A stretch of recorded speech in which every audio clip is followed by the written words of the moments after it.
politique sénégalais yi maanaam politiciens sénégalais yi pouvoir comme opposition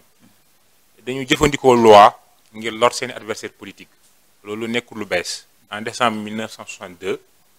Sénégal régime bicéphale moo fi amoon régime bicéphale mooy daan président de la République et président du conseil national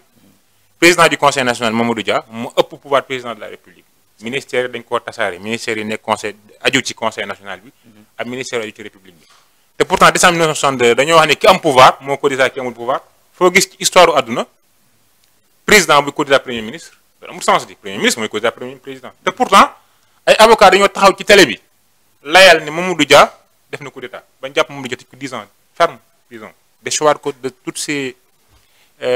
prérogatives yi nga xam ne dina ko permettre mu am mandat électif tëj ko ba mu gumba wala joojoo njaay ñoom ñu ngi tëj leen ay avocats ñoo taxawoon assemblée nationale défendre loolu te mu leer na li ñu défendre dëgg mais dañu profité ci ñàkk dégg gi nit ñi dégg ñàkk dégg français ak lëj gi droit lëj pour jaxase xel nit ñi pour jox Senghor benn dayoo boo xam ne amu ko woon loolu nag moo continué ba ci Macky Sall bi mu ñëwee ak Ousmane Sonko boo gisee loi yi nii Macky Sall Bart taxutoon mu jug de Ousmane Sonko moo taxoon mu jug dafa këpp ci kaw Bart mu ñàkk chance ndax benn Macky Sall dafa noonu may loi am du ko taillé sur mesure loi bi ci njëkk mooy article bi gars yi di lëmbee temps yi muy article 29 ci code électoral bi dafa wax ne ne peut être inscrit sur la liste électorale kii mënee su ko inscrit ci liste électorale mu ne kan mooy toute personne ayant été condamnée à une peine sans sursis mooy képp ko xam ne dañ la daan yoon daf la daan te daan bi la yoon daan sursis amu ci kooku moom bokkutoo wala bokk toute personne qui a été condamnée à une peine avec sursis assortie d'une amende mooy koo xam ne dañ koo daan waaye daan bi nag dañ ne ko doo tëdd moom mais di nga fay mais loolu Bart daan nañ ko am déet loi yu ko daan Pastef fa taxoon mu jug daa këpp ci kawam jamono ji ñu koy daanee Pastef nekkuloon au pouvoir opposition la nekkoon yaa ngi dégg loi yu ko daan it bind luñ ko woon moom Bart Pastef lañ ko bind loon te waa Pastef binduñu ko Macky Sall moo ko bindoon pour waa Pastef kon lii xew ni yëpp concours de circonstance la am dafa daje ci kawam léegi nag leewoon ne léegi Sénégal am na justice mooy ni ñu daanee Bart moom lañ daanee Thierno Ali Sy mi nga xamante ni militant Pastef la sonn ci jàpp ci élection législative yi xeex ba nekk suppléant ak demande yi ni mu bëri woon boo xoolee am sama département yi 45 nit ñoo postulé pour 2 postes de député kon concurrence bi dafa seere woon nga góorgóorlu bañ nekk au moins suppléant ñu dugal le suppléant nga dem bañ na léegi yaay remplacé Abbas Fall mi fi nekkoon ba nga yaakaar ba ñëw ba war a installé ñoo la non non yow bokkutoo ko def loolu même justice bi dal ci kaw Bart moo def ci kaw kii ñaaral moo aussi Barthélémy Dias it man dama jàpp ne dañ koy jox média yi dañ koy jox valeur importance considération boo xam ne amu ko.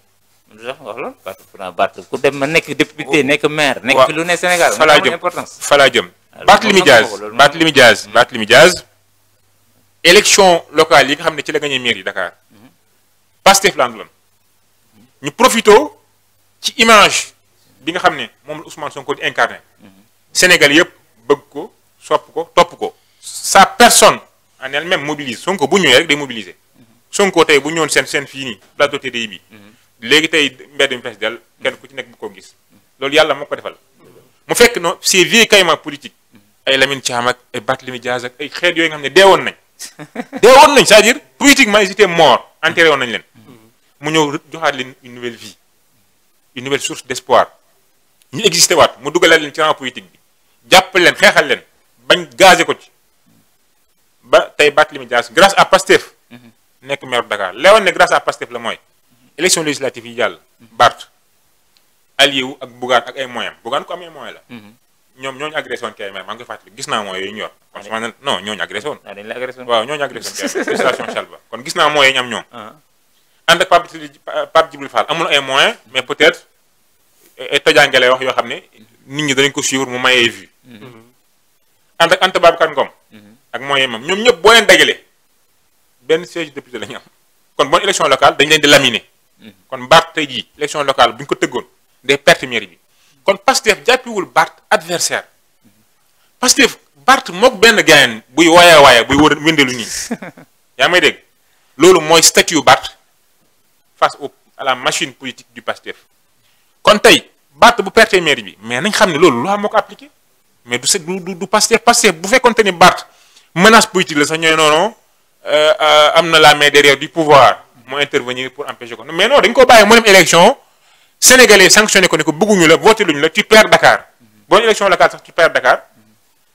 ginnaaw loolu loi ñëw dal ci kaw mu perte chaise député am et par ricochet mu perte également mandat wu maire te loolu loi moo ko wax